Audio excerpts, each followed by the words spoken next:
కాల్పుల గాయాలు, యుద్ధ ప్రమాదాలు, మల్టిపుల్ కాంపౌండ్ ఫ్రాక్చర్స్ కి ₹1,00,000 అధ్యక్ష. 30/5/2005 తేదీ గల హోంశాఖ జీవోఎంఎస్ నంబర్ 92 ద్వారా యుద్ధంలో వికలాంగులైన సైనికులకి 300 చదరపు గజాల ఇళ్ల స్థలం కేటాయింపు ప్రయోజనాన్ని ఆంధ్రప్రదేశ్ ప్రభుత్వం అందిస్తుంది అధ్యక్ష. సాయుధ బలగాల పిల్లల విద్యా నిమిత్తం రిజర్వేషన్ లో యుద్ధంలో వికలాంగులైన వారిపై ఆధారపడిన వారికి 2వ ప్రాధాన్యత ఇవ్వబడుతుంది అధ్యక్ష. 3వ ప్రశ్నకి సమాధానం అధ్యక్ష.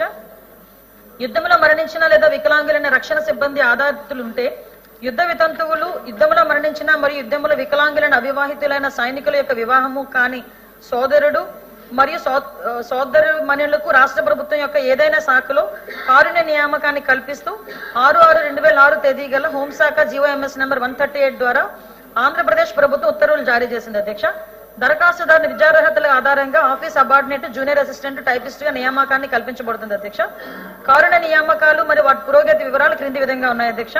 ప్రభుత్వానికి అందిన కారుణ్య నియామక దరఖాస్తుల సంఖ్య 2023 జనవరి నుంచి ఈ రోజు వరకు 11, కల్పించిన కారుణ్య నియామకాల సంఖ్య 2, ప్రభుత్వ పరిశీలనలో ఉన్న కారుణ్య నియామకాల సంఖ్య 9 అధ్యక్ష. అధ్యక్ష, ధన్యవాదాలు అవకాశం ఇచ్చినందుకు. ఈరోజు మనం అందరూ కూడా ఆలోచన చేయాల్సిన అవసరం ఉంది అధ్యక్ష. మనందరి ప్రాణాల కోసం, మనందరి రక్షించడానికి కోసం తన కుటుంబాన్ని, యవ్వనాన్ని కూడా త్యాగం చేసి బార్డర్లో, మంచు కొండల్లోన, ఎడారి ప్రాంతాల్లో ఎక్కడ అవసరం ఉంటే అక్కడ ఉండి పనిచేసే సైనికుడు గాని, వాళ్ళ మిలిటరీ ఆఫీసర్గా గాని ఈరోజు ఒక కమిట్మెంట్ తో మనందరి ప్రాణమానాలు కాపాడుతున్న విషయాన్ని కూడా మనం ఇక్కడ గమనించాల్సిన అవసరం ఉంది అధ్యక్ష.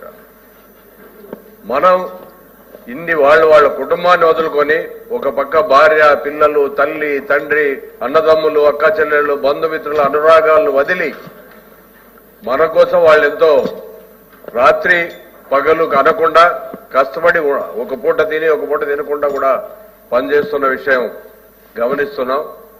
మేడం గారు చెప్పినట్లు వాళ్ళు కొన్ని మామూలుగా చనిపోతే 5 lakhs ఎక్స్గ్రేషియా అవి ఇస్తామని చెప్తున్నారు. అది కూడా ఎప్పుడో ఈ మధ్య అంటే last 5 years back 10 years back start చేసినట్టున్నారు.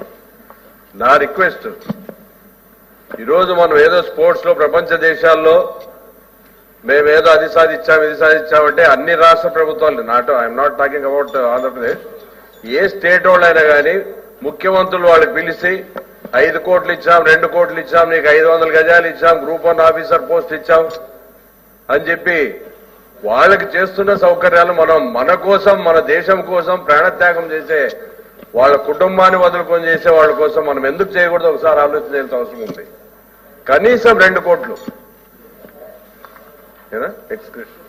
2 కోట్ల రూపాయలు, అలాగే ఒక ఇల్లు, ఒక 300 ఎక్కడ కావాలంటే ఇచ్చి వాళ్ళ పిల్లలకు ఫెసిలిటీస్ ఇచ్చి కనీసం గ్రూప్ 2 ఆఫీసర్ పోస్ట్ అన్నా వాళ్ళకి ఇవ్వాల్సిన బాధ్యత మనందరి మీద ఉంది. దయచేసి మీరు ఆ దిశగా ఆలోచిస్తారని నా రిక్వెస్ట్. వాళ్ళ అన్ని కుటుంబాల కోసం మనందరూ కూడా ఆలోచన చేయాలి. ఈ రోజు మీరు చేసిన 5 లక్షల రూపాయలు కానీ ఇంకోటి కానీ దీంతో చేస్తున్నారు. ఈ రోజు మిలిటరీలో పనిచేసి వచ్చిన వాళ్ళకి 5 acres అని కూడా ఏదో పెట్టినారు అధ్యక్ష. ఎక్కడో కొండ ప్రాంతాల్లోనో అక్కడ విలేజ్ లో సంబంధం ఉండదు, ఎక్కడో ఇస్తారు.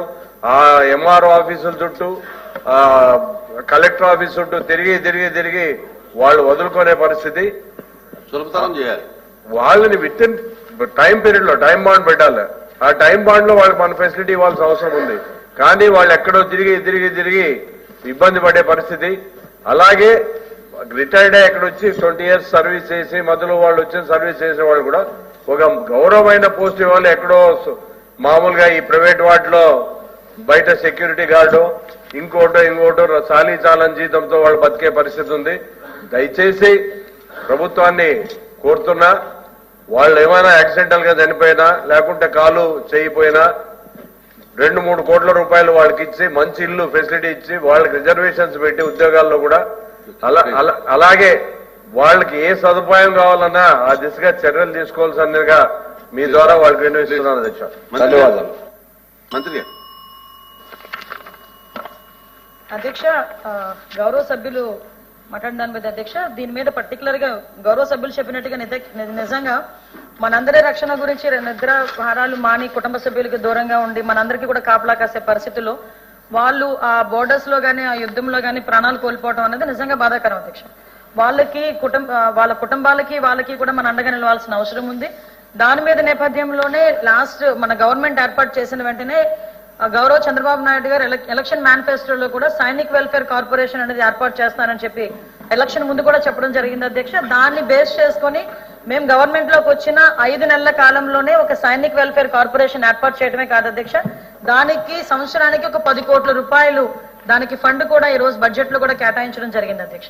సైనికులకి సంబంధించి రాష్ట్ర ప్రభుత్వం తరఫున ఎన్ని రకాలుగా ఆదుకోవాలో అన్ని రకాలుగా ఆదుకోవడానికి ఇంకా బడ్జెట్ పెంచడానికి కూడా సిద్ధంగానే ఉంది అధ్యక్ష. గవర్నమెంట్ ఎక్కడ కూడా వెనుకంజ వేయట్లేదు.